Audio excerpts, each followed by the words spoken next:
Assalamualaikum warahmatullahi wabarakatuh. A'udzu billahi minasyaitonir rajim. Bismillahirrahmanirrahim. Alhamdulillahirabbil alamin.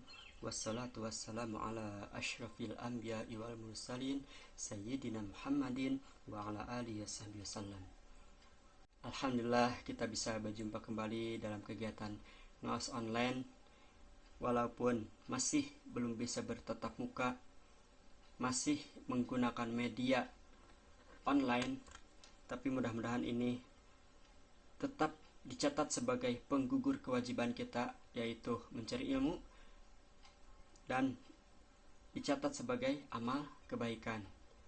Tiap langkah kita tetap mudah-mudahan dicatat sebagai jalan menuju surga Allah, menuju mardatillah. Amin ya Allah rabbal alamin. Pada kesempatan kali ini yang saya akan bahas yaitu kitab Ta'limul Muta'allim, khusus untuk bagi para santri, bagi para siswa, dan umumnya bagi kita semua. Karena walaupun kita sudah tidak sekolah lagi, walaupun kita sudah tidak kuliah lagi, kita masih tetap berkewajiban mencari ilmu. Maka dari itu kita tetap adalah status kita sebagai pencari ilmu.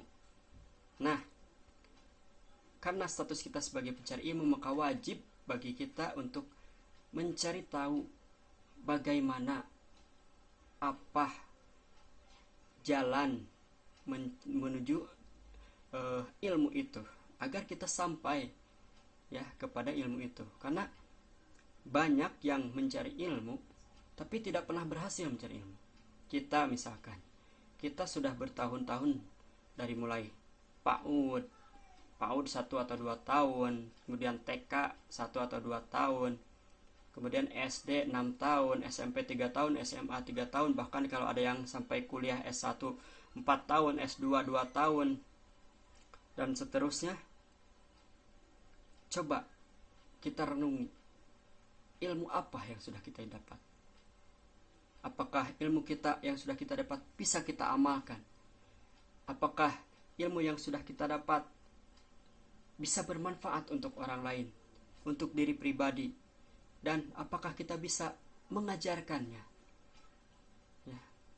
Kalau tidak, mari kita renungi. Mungkin ada satu hal atau ada hal-hal yang membuat kita terhalang dari sampai kepada ilmu itu, atau sampai kepada manfaatnya ilmu, atau sampai kepada menyebarkannya ilmu itu.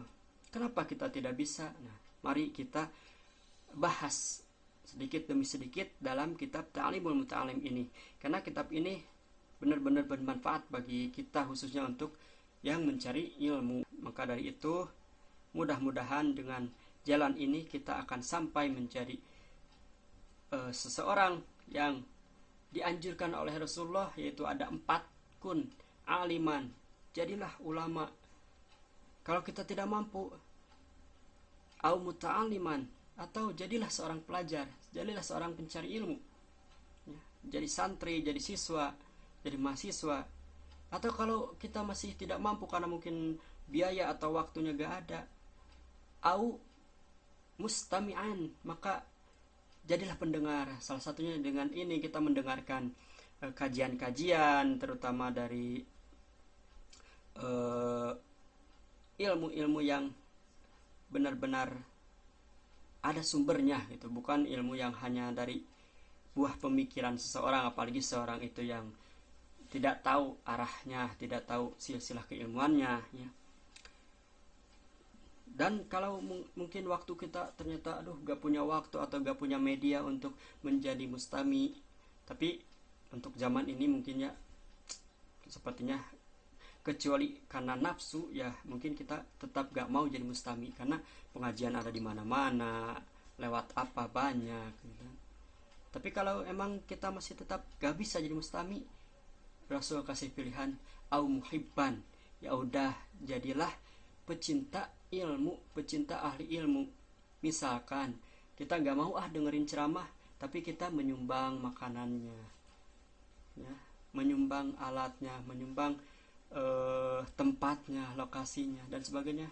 Karena apa? Karena kita cinta. Atau menyumbang kepada pelajar. Ada kita lihat anak sekolahan kasih uang karena mungkin kita lihat dia gak punya sepatu atau sepatunya udah jelek, kita kasih. Ya Allah, saya gak bisa jadi ulama, saya gak bisa jadi santri, saya gak bisa jadi siswa mahasiswa, tapi ya Allah, saya tetap cinta kepada ilmu. Mudah-mudahan ini jadi kecintaan saya, dan mudah-mudahan menjadi termasuk kepada anjuran Nabi yang 4 tadi: ulama, muta'alim, mustami, muhibban. Wala takun khomisan, dan jangan jadi yang selain 4 itu. Bismillahirrahmanirrahim. Saya mulai dengan pasal mencari ilmu, guru, teman, dan bersabar atas ilmu. Faslun, hari ini satu pasal fi ikhtiyari ilmi, yaitu di dalam memilih ilmu, wal ustadi, dan guru, wasyariki, dan teman, wasabati, dan tabah alaihi, terhadap ilmu, tabah di dalam mencari ilmu. Hal pertama yang harus kita perhatikan, yang harus menjadi perhatian bagi kita, terutama bagi para pencari ilmu, ialah ayyakhtara min kulli ilmin ahsanuhu, mencari dari ilmu-ilmu yang ada di dunia ini ahsanahu, ilmu yang paling baik. Ya. Mana sih ilmu yang terbaik? Apakah ilmu matematika, fisika, agama? Nah, kira-kira mana? Silahkan tentukan oleh sendiri, tanya kepada guru kalian, kepada orang tua kalian, mana yang kira-kira yang terbaik ilmu itu.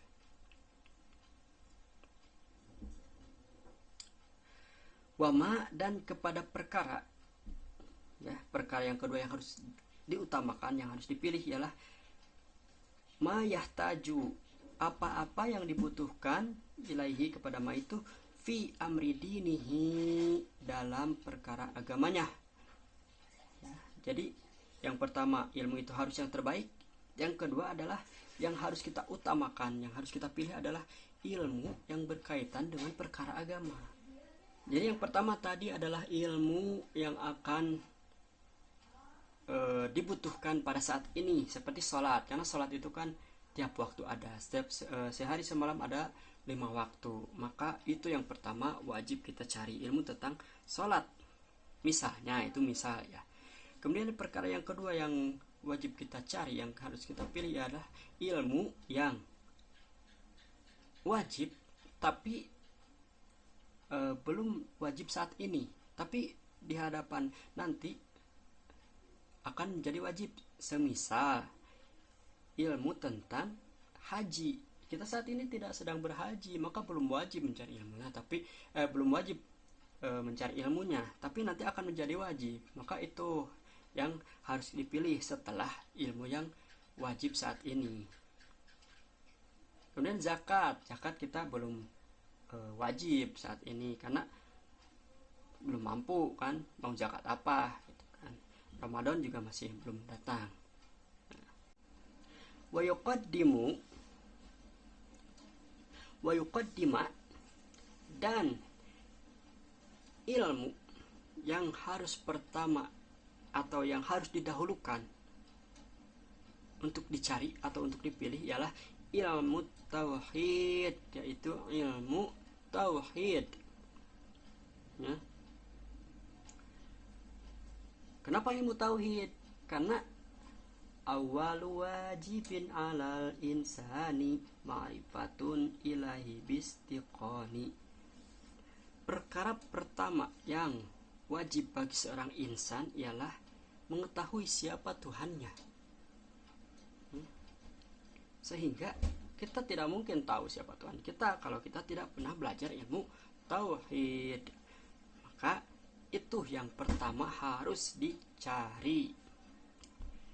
Selain itu, selain mengenal Allah, wa ya'rifallaha, dan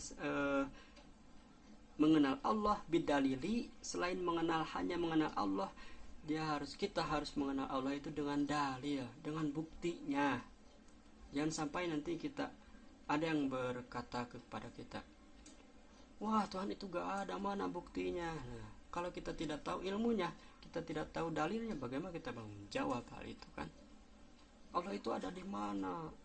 Allah itu seperti apa? Nah, kalau kita misalkan yang bertanya itu ateis atau Kristen atau apa, mereka butuh dalil, butuh bukti. Bagaimana kita mau membuktikannya kalau kita tidak punya ilmunya? Kemudian, kenapa kita harus mencari dalilnya?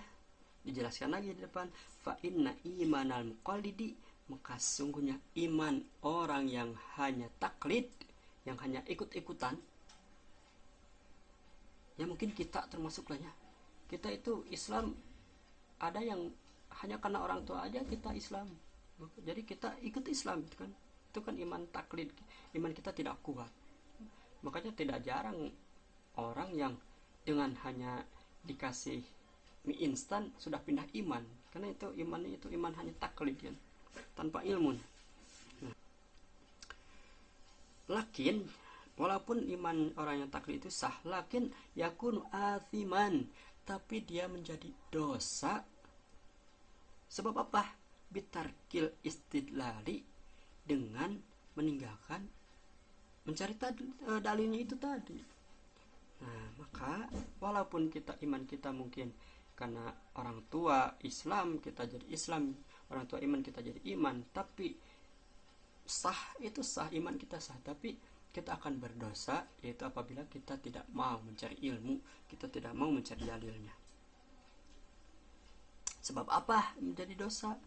Lianna Allah Ta'ala a'tani matal akli, Allah itu sudah memberi kita akal, gunakan akal itu mencari dalil-dalil keberadaan Allah.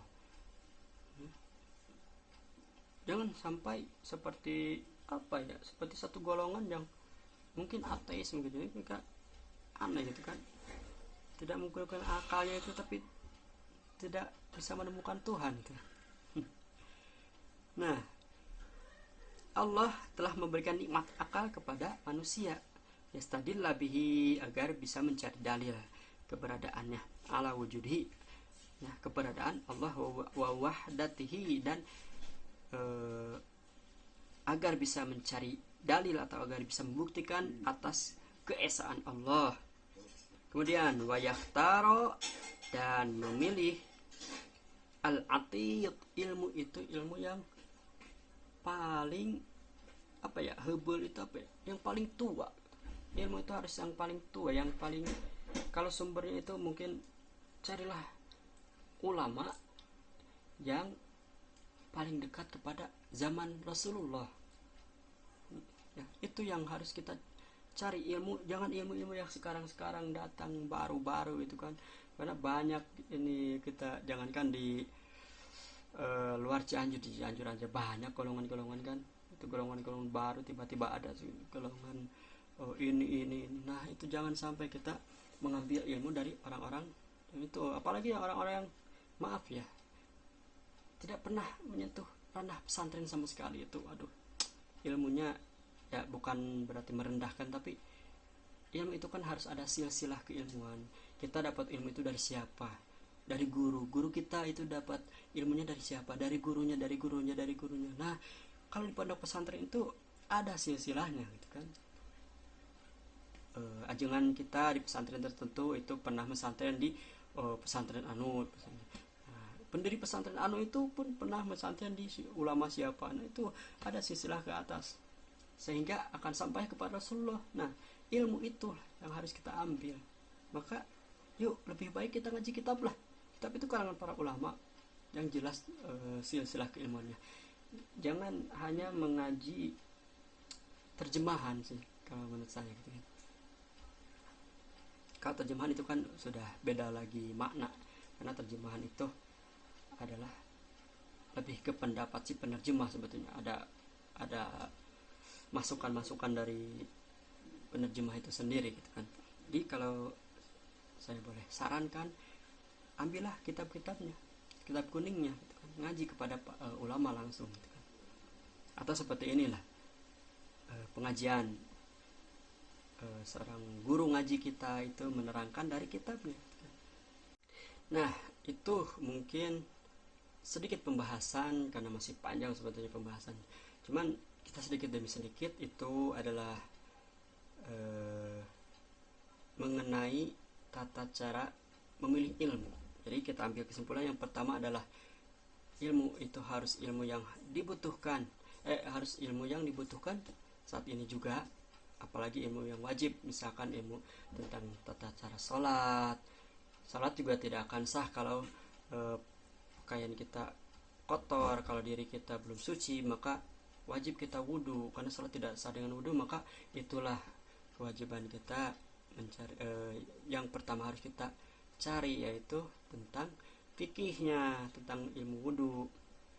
Kemudian dan perkara yang akan menjadi wajib di masa yang akan datang, misalkan tadi zakat gitu kan, nanti bulan Ramadan misalkan zakat. Nah, kemudian puasa Ramadannya juga nanti yang akan datang itu bentar lagi, maka wajib itu pertama ilmu yang harus kita ketahui, apa itu syarat-syarat sah puasa, yang membatalkan puasa, rukun puasa, itu harus kita cari ilmunya sekarang. Kemudian selanjutnya yang harus kita pilih adalah, yang harus kita utamakan yaitu adalah ilmu tentang tauhid, ya, akidah. Itu yang harus kita pertama cari itu kan, sebelum ilmu yang lain, sebelum matematika, sebelum fisika, sebelum apa, cari ilmu tauhid. Kemudian selain itu adalah memilih ilmu yang lebih tua, ya. Pada yang ilmu yang lebih tua, jangan ilmu yang baru-baru. Yang baru-baru itu apa? Yang suka juga debat, hanya ilmu yang hanya baru tahu segitu udah apa gitu, udah uraikan pakai nalar gimana, cuman debat. Jangan, cari ilmu-ilmu yang lebih dekat kepada Rasulullah, yang ada silsilahnya. Nah, mungkin itu pembahasan malam ini, pembahasan pada kesempatan kali ini. Mudah-mudahan dapat kita amalkan, dapat kita pahami. Semoga Allah memberi taufik dan hidayah kepada kita semua. Amin ya Allah rabbal alamin. Wallahu a'lam bishawab. Alhamdulillahirabbil alamin. Subhanakallahumma bihamdika asyhadu an la ilaha illa anta astaghfiruka wa atubu ilaik. Mohon maaf apabila ada kekurangan dan kesalahan, kealpaan. Billahi fi sabilil haq. Assalamualaikum warahmatullahi wabarakatuh.